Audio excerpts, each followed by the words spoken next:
Kasi itong ating kasama sa Senado, si Senator Amy, keep questioning on AKAP. So, itong 26.7 billion, so siguro maraming mga releases ngayon, pinapadala sa akin.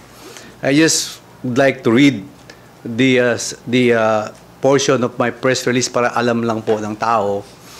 It would be absurd now for senators to be questioning the AKAP and other assistance funds included in the national budget and administered by the Department of Social Welfare and Development because they approve it. In fact, Senator Amy signed this committee report, this BICAM. They are stopped from speaking against or criticizing what they have approved unless they tell us now that voted yes without reading the budget or at least the conference committee report, which is a summary of the outlay. It is the DSWD that has sole authority over these funds. That is clear in the budget law. The amount of 26.7 billion appropriated herein under the Ayuda sa Kapos ang Kita program shall be used to implement and provide assistance to minimum wage earners falling under the category of low income that were severely affected by rising inflation. Implementation of this provision is subject to the guidelines to be issued by the DSWD and the existing budgeting, accounting, and auditing rules and regulations. Clearly, it's very clear that the Speaker has no House member has no role in the implementation of the program and the release and spending of funds. So yun lang po, para malinawan lang po natin na Senator Amy, ito po, nakabilog yung pangalan niya, na pumirma po siya sa BICAM report. Sada po, tinignan niya to, this 26.7 billion. Binilugan ko po yung pangalan niya, na pumirma po. Ako, ayun po, nakapirma po ako dito. Si Congressman Jill, nakapirma rin dito. Ako, nakapirma. Lahat ng miyembro po ng BICAM conference, nakapirma po rito. Thank you po. Well, additional reaction, yes, I confirmed that I indicated my signature here in the bicameral conference committee report wherein the AKAP program which we funded for 26.7 billion na ang layunin po ito para po sa mga low-income earners. At ito na lang po, tanong ko na lang siguro, bakit po pilit na binibigyang kulay yung mga ayuda ng gobyerno at pilit po na ikinokonekta dito sa People's Initiative?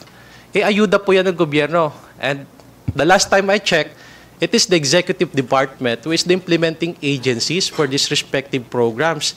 Yung mga programang ito po, halimbawa, MAIP, TUPAD, AIX, inimplementa na po ito for the previous years. Bakit po ngayon, bibigyan nila ng kulay at kami daw po ang nag-iimplementa nitong mga programang ito. These are programs of different government agencies of the government. Wala pong say dito ang mga House members. So yun lamang po ang aking kapaliwanagan para po hindi po mabudol ang ating pong taong bayan na pilit po na pinapasama ang mga imahe ng mga kongresista. Thank you, sir. We invite our guests to share your closing remarks if there are any. Okay. Closing remarks. Ganda hapon ulit. Kunting kwento lang. Philippine economy is based on our own consumption. 73% of our economy is food. Okay? Yeah. Bakit nagliliparan yung mga kababayan natin magtatrabaho sa labas? Kasi walang mga, so to speak, mga industries dito kung saan nila mapapractice yung kanilang expertise. Ang katanungan, napapanahon na ba yung charter change? Yes, napapanahon na. Ayaw nyo ba magbalikan yung ating mga kababayan sa labas? There are more than 7 million Filipinos abroad, workers, high-level workers hanggang sa low-level workers. Merong another 7 million mga permanent residents sa labas. Ayaw ba ninyong magbalikan yan dito?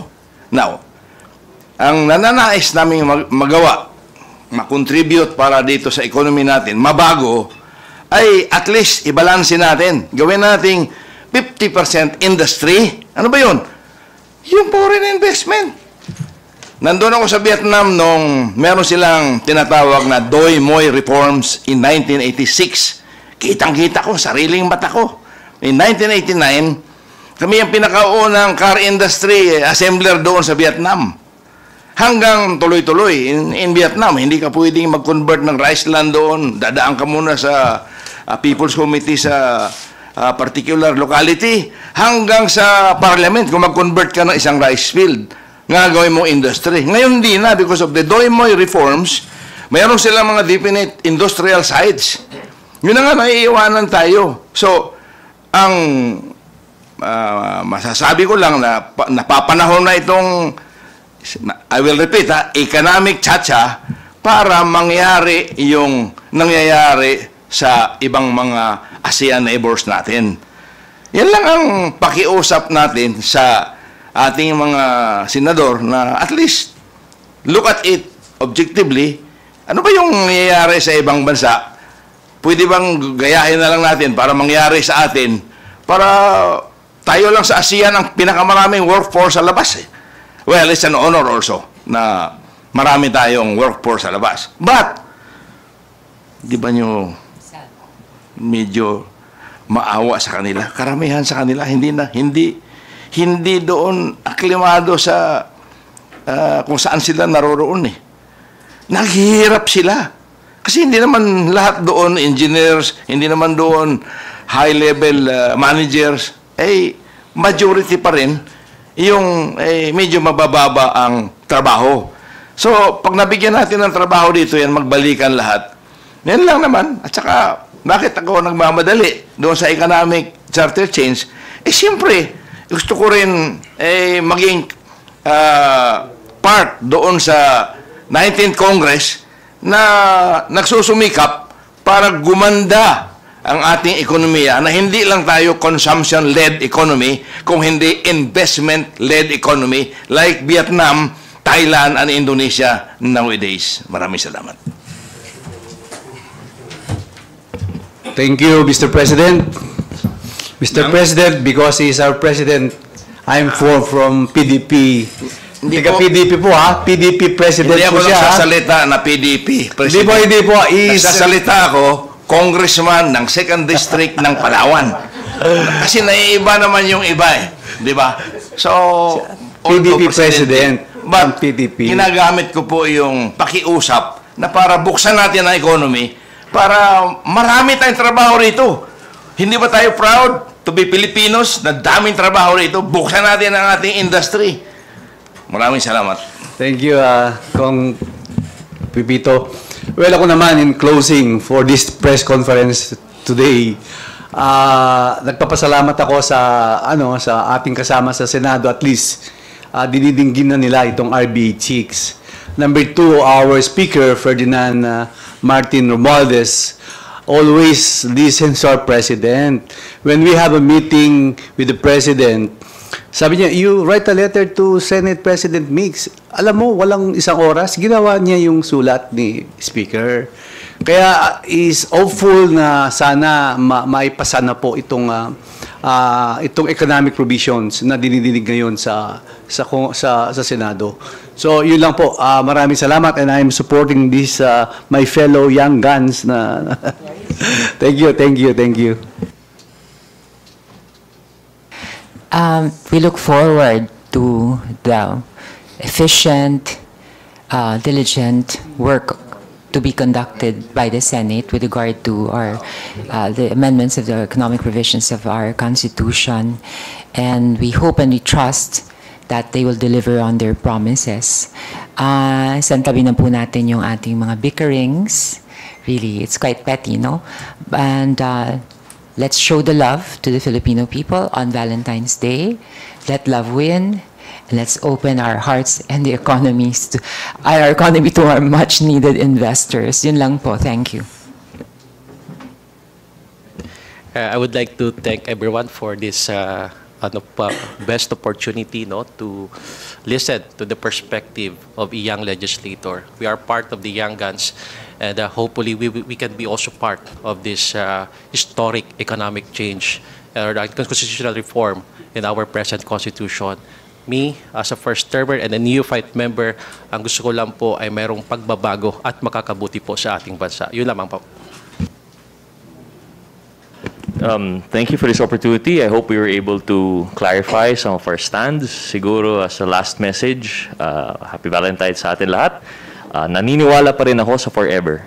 Naniniwala ako sa forever in the institution of the House, in the institution of the Senate. I understand all parties here. I do believe all parties here, they're coming from a good place.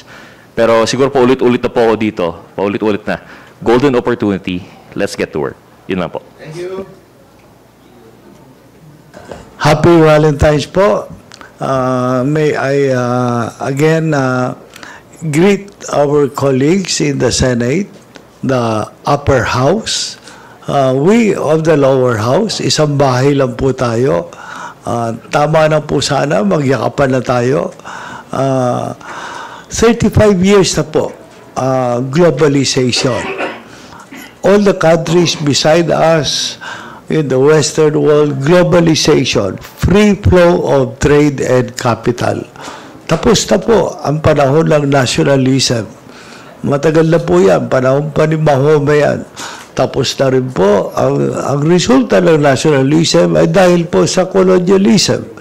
Ngayon, globalization na po tayo. Buksan na po natin ang ating ekonomiya. Maraming salamat po. Again, thank you to all our honorable members for joining us today and to everyone for your participation.